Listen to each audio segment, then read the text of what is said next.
Para nós cristãos, a Páscoa tem esse significado, ela nos lembra da nossa escravidão e da nossa libertação. É difícil você lembrar dos sentimentos que tinha sem Cristo há 10, 15, 20, 30 anos atrás. Então a Páscoa te obriga a reviver, a vivenciar aquela tristeza, aquela escravidão, aquela amargura, para que você possa se renovar em Deus e o glorificar pelo que Ele fez por você, pelo amor de Deus em te livrar e te libertar. Há uma identificação clara de Jesus como o Cordeiro Pascal. Ele é o sacrifício definitivo e provido por Deus para a nossa salvação, conforme profetizado em todo o Antigo Testamento, desde a queda do homem. É algo tão específico, amados. Deus deixa tantas pistas, Deus deixa tantas evidências, Deus deixa tantas comprovações, tantos testemunhos. É algo tão detalhado que se torna impossível negar que Cristo é o mesmo Cordeiro, é o nosso Cordeiro tipificado lá em Êxodo 12, como nós lemos. Algo para reforçar essa teoria: o Cordeiro, lá em Israel, tinha que ser sacrificado no crepúsculo, ou no início do entardecer. O horário das 3 da tarde, a hora nona, era a divisão entre a oblação, a hora da oferta, e a menor oblação, a hora da oferta menor. Então o horário de sacrifício do Cordeiro no Antigo Testamento, lá em Israel, era às 3 da tarde. O nosso Cordeiro, o nosso Senhor Jesus, foi crucificado às 9 da manhã, no dia 14 de Nissan, exatamente no dia em que Deus ordena a celebração da Páscoa. Nissan era o abril de Israel, era para eles o primeiro mês, conforme determinação divina, e exatamente no 14 de Nissan, quando o Cordeiro da Páscoa, do Pessá, lá no Egito foi sacrificado, na mesma data, no mesmo dia, o nosso Cordeiro está sendo sacrificado. Deus está sincronizando tempo e espaço, e fazendo com o universo conspirar, para que essa data seja exatamente a data da crucificação de Jesus. E o mesmo horário, amados, o mesmo horário, às 3 da tarde o Cordeiro era sacrificado, e o nosso Cordeiro, o nosso Jesus, ele é crucificado às 9, mas ele expirou, ele morreu exatamente às 3 horas da tarde, no mesmo dia, no mesmo horário do Cordeiro da Páscoa de Israel, ou seja, ele é a nossa Páscoa. Marcos 15, 25, era a 3ª hora quando o crucificaram. Ele foi sepultado às 6 da tarde, mas ele foi morto exatamente no mesmo horário do Cordeiro sacrificado na Páscoa em Israel. Então, amados, aquela Páscoa era uma sombra, aquela Páscoa era um tipo, aquela Páscoa sinalizava o verdadeiro Cordeiro, aquela Páscoa profetizava o verdadeiro Cordeiro. Na pessoa do nosso Senhor Jesus, essa festa teve o seu cumprimento máximo, porque ali na cruz foi cravada a cédula da nossa dívida com Deus, Colossenses 2,14, havendo riscado a cédula que nos era contrária, a cédula que era contra nós nas suas ordenanças, a qual de alguma maneira nos era contrária, e atirou do meio de nós, cravando-a na cruz. Então exatamente ali, naquele momento, ele estava cumprindo a festa da Páscoa.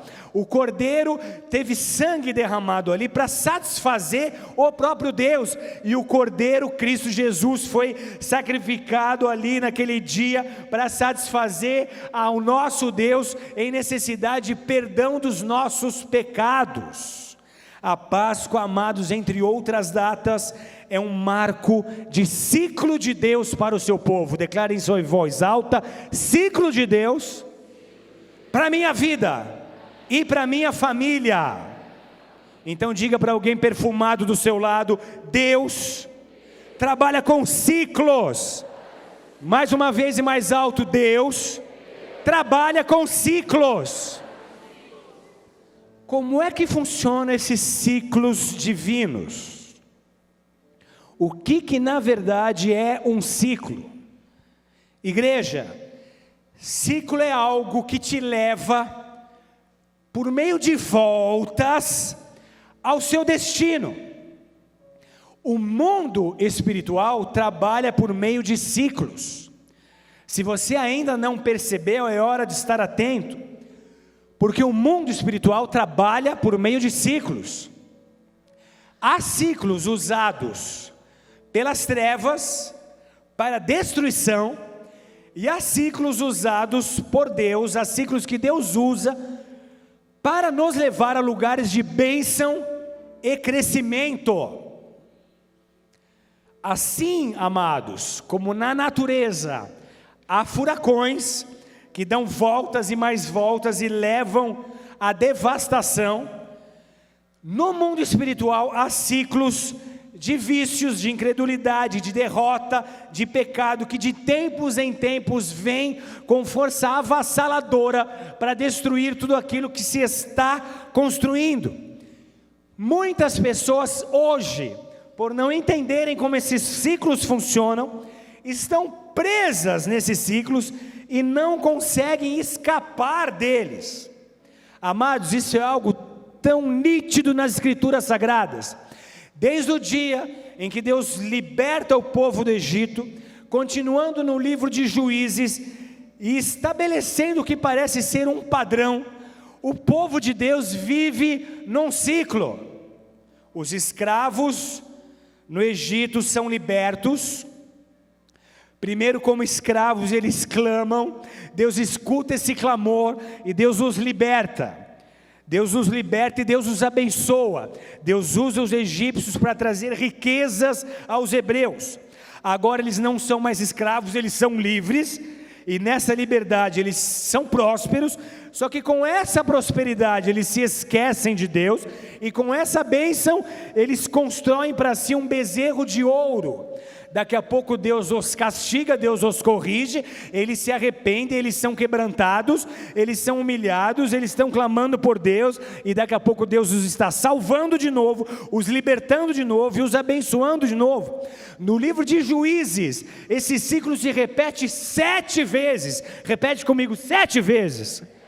O povo é abençoado, o povo se esquece de Deus, o povo peca contra Deus, o povo escolhe outros líderes para si, Deus levanta outros povos, usa esses povos para corrigir o povo, aí então o povo agora está opresso, o povo agora está sofrendo, o povo então se quebranta diante de Deus, clama por Deus, chama por Ele, Deus levanta um libertador, Deus abençoa o povo, e daqui a pouco o povo está se esquecendo de novo de Deus, está cultuando outros deuses, e é um ciclo que parece ser interminável. Aquela bênção parece corromper o povo, parece fazer o povo se esquecer do seu Deus. Esse é um ciclo que precisa ser quebrado. A igreja de Laodiceia, que é a igreja dessa era, ela aponta um ponto negativo ali, uma necessidade de transformação, porque ela acha que está bem, ela acha que está próspera, ela acha que é rica, e ela não entende a necessidade de quebrar esse ciclo. Ou seja, eu posso ser próspero, eu posso ser abençoado sem me afastar de Deus, sem escolher para mim ídolos, sem endurecer o meu coração, sem permitir que essa prosperidade me contamine, me corrompa, me corroa. No livro de Juízes, amados, é um espiral de destruição. Ciclos de destruição são trabalhados pelas trevas para nos desviar do plano de Deus e para nos manter derrotados. Vou exemplificar. Você pega uma família que de 7 em 7 anos há casos de adultério.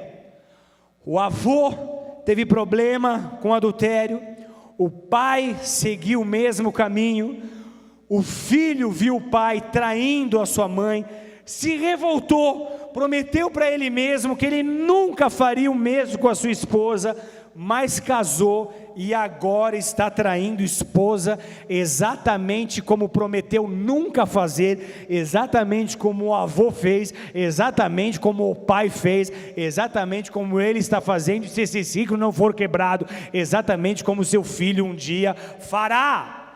E incrível como em muitos casos o período de tempo é esse, de 7 em 7 anos, um caso de adultério na família. Você percebe ciclos assim na vida dos patriarcas da fé, Abraão, Isaque e Jacó.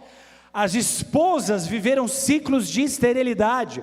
Sara foi estéril até ser abençoada por Deus, a esposa de Abraão. A esposa de Isaque, o filho de Abraão, foi estéril por 20 anos, Rebeca. E Jacó, na verdade, também teve a esposa que é amada, Raquel, estéril por muito tempo. Então você percebe esse ciclo se repetindo em gerações. Abraão mentiu em relação à sua esposa Sara para o faraó. Isaque teve problema com a mentira, ele faz o mesmo com a sua esposa. E Jacó foi um mentiroso, foi um usurpador. Então você percebe o ciclo se completando e alcançando 1, 2, 3 gerações. Ele trabalha, ele constrói, ele edifica, aí daqui a pouco ele começa a perder tudo e começa a quebrar. Ele recomeça, ele trabalha, ele constrói, ele edifica, e depois de um certo período, de um certo ciclo de destruição, tudo começa a desmoronar de novo. Isso aconteceu com o pai, isso agora acontece com o filho, é um padrão, ele já se acostumou com isso. Quando a vida está boa demais, ele já espera uma retaliação, ele já espera uma destruição, porque ele entendeu que é um ciclo, ele ainda só não entendeu como quebrá-lo, mas ele sabe que é um ciclo, ele é inteligente, ele é perspicaz, ele é sábio, ele é preparado, mas ele não consegue romper. Ele vai até um determinado lugar, quando ele está para crescer, quando ele está para romper, tudo se esvai, ele perde emprego, ele vai mandado embora, ele quebra, aí ele recomeça de novo. Quando parece que ele vai romper, ele nunca consegue passar daquele limite, porque aquele é um ciclo de destruição em sua vida. Há ciclos de rejeição. Quando ela ama e se sente amada, logo ela é traída e rejeitada. Quando ela consegue se recuperar, quando ela se abre para ser de novo amada e amar, ela é de novo traída e rejeitada. Então isso é um ciclo que a acompanha. Quando a vida parece ficar boa, quando a vida parece que vai melhorar, ela já começa até a se preparar, porque é uma questão de tempo para ela se sentir rejeitada de novo. E aquele ciclo de rejeição vai de rejeição em rejeição, tragando a vida, tragando toda a esperança e toda a alegria de viver. Há muitos ciclos de destruição que estão hoje tornando cativos muitas pessoas que amam a Deus, muitas pessoas que creem em Deus. Mas diga em voz alta, também há ciclos de bênção.